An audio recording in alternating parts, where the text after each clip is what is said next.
RJ Abarrientos aminado, kailangang bumawi. Riley Grigsby may gustong patunayan sa Barangay Ginebra. Ito nga si Riley Grigsby mga chong, ang pinakainabangang import ngayong conference. At sa naging debut game nga ng Barangay Ginebra ay agad na nagpakilala itong si Riley Grigsby matapos yung kanyang 42 big points with 13 rebounds. Silent operator lang etong si Riley Grigsby at magugulat ka na lang na naka 40 points na ang nasabing import. Hindi nga may iwasan na maikumpara etong si Riley Grigsby sa resident import ng Barangay Ginebra na si Justin Brownlee. At sa naging latest interview nga netong si Riley kung ano yung pakiramdam na makapaglaro sa Barangay Ginebra at kung ano yung kanyang thoughts na si Brownlee yung kanyang pinalitan.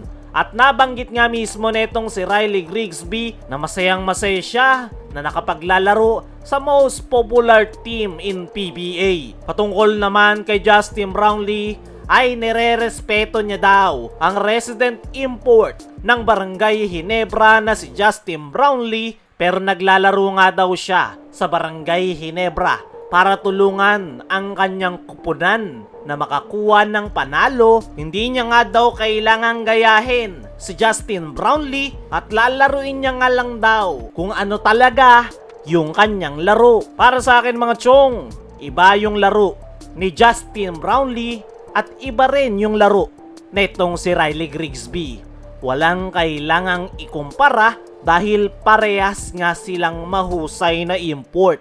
Mismong si RJ Abarrientos na rin yung nagsabi niyan na magkaiba si Brownlee at Riley Grigsby, pero parehas nga raw great player, mahusay at higit sa lahat very approachable at talagang nakikinig sa mga teammates maging sa mga coaching staff. Pero meron ngang gustong patunayan etong si Riley Grigsby sa lahat. Dahil kung mapapansin nyo, sa kanilang debut game, pinakita ni Riley Grigsby kung ano yung kanyang mga kayang gawin. Medyo malaki pa yung kalamangan ng Phoenix Fuel Masters, pero grabe yung ginawa netong si Riley Grigsby kung saan nagawa nilang may baba at muntikan pa nilang mabaliktad ang laro. Mukhang yung gustong sabihin ni Riley Grigsby sa kanyang naging performance na hindi lang si Justin Brownlee ang mahusay na import na makukuha ng Barangay Ginebra. At talagang pinakita yan ni Riley Grigsby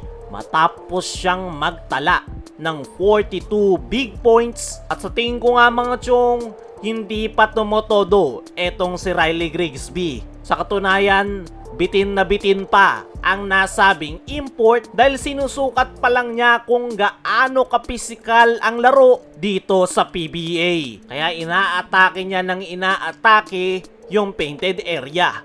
Pero yung pinakalaro talaga netong si Riley Grigsby ay yung kanyang outside shots. Hindi niya pa yan masyadong inilabas sa kanyang naging debut game at naniniwala ko na once na i-unleash netong si Riley Grigsby yung kanyang outside shooting ay paniguradong marami itong pahihirapan ngayong Governor's Cup dahil napakadali lang kay Riley Grigsby na ipasok yung kanyang 4-point shot. Kaya naman mas madali rin sa kanya yung mas malapit na 3-point shot. Sa ngayon ay ang gusto netong si Riley Grigsby ay matulungan ang Barangay Ginebra na makakuha ng panalo at paniguradong mas magiging maganda pa yung kanyang performance sa kanilang susunod na laro dahil may gusto ngang patunayan si Grigsby na pwedeng siya na yung talagang papalit kay Justin Brownlee. Kaya mga chong, ano ang masasabi nyo na merong gustong patunayan etong si Riley Grigsby?